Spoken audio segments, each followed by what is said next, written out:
Stuck in a rut, stuck in a rut. Wish to go to the magic rock to get help from our super cool tutor Dr. Croc.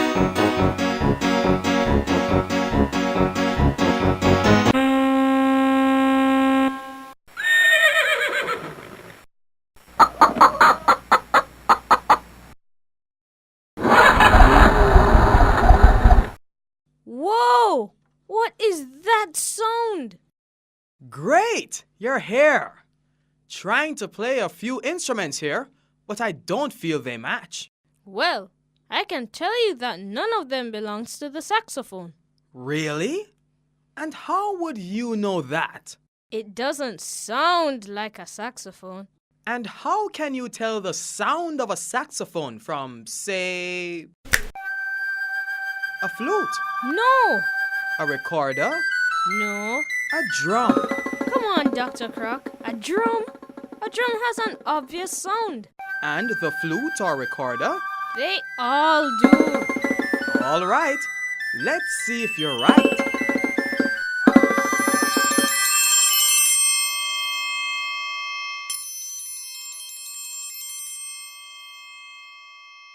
Fun facts about sound. Sound travels from the source outwards in all directions. Therefore, sound cannot travel through empty space, a vacuum.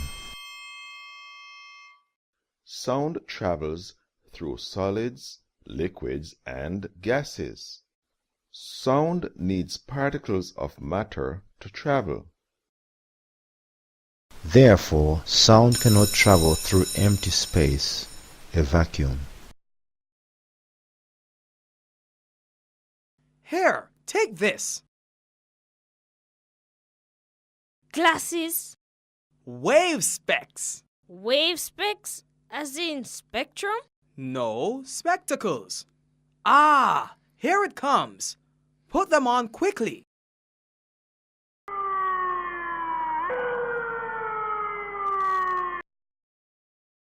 Sounds are caused when things vibrate.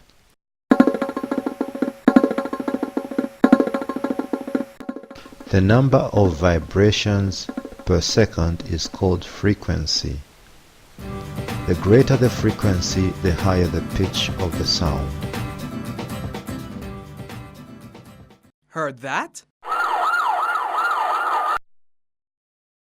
Saw it too. So I will be able to see all sound waves with these? Yes. Cool! I noticed a different wave frequency as it passed. Yes. But before we go further, look and listen.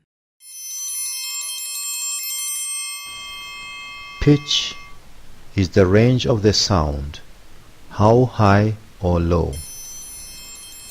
The use of more or less force produces louder or softer sounds. Intensity is the loudness or softness of a sound. Noise is sound that registers over 120 decibels, which is a measurement for sound. Look at that! Some sounds are going through some things and their wavelengths change. What else? The wavelength change means the sound changes too. Exactly. But how? Well, that wave went through a window and it was not as loud, so the wave became longer and lower. Yes. Now look and listen. Did you know sound travels faster through some materials than others depending on the density or thickness of the material? Sound travels fastest through solids. Sound travels 344 meters per second through air. Okay, so if the sound traveled through a pillow, the frequency would be slower and the pitch lower? Correct. That's why you would sound muffled if you placed a pillow on your mouth as you talk. Look at that! A wave just hit the wall and bounced off. Shout your name to that wall. Johan! Johan! Johan! Johan! An echo! Yes, but how did that happen? The sound was able to travel, hit the wall, and bounce back clearly. Correct. So that's why music studios have so much padding. It doesn't allow sound waves to bounce.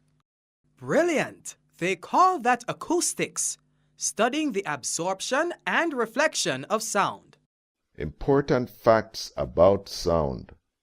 Sound waves which hit hard surfaces bounce back or are reflected, producing echoes.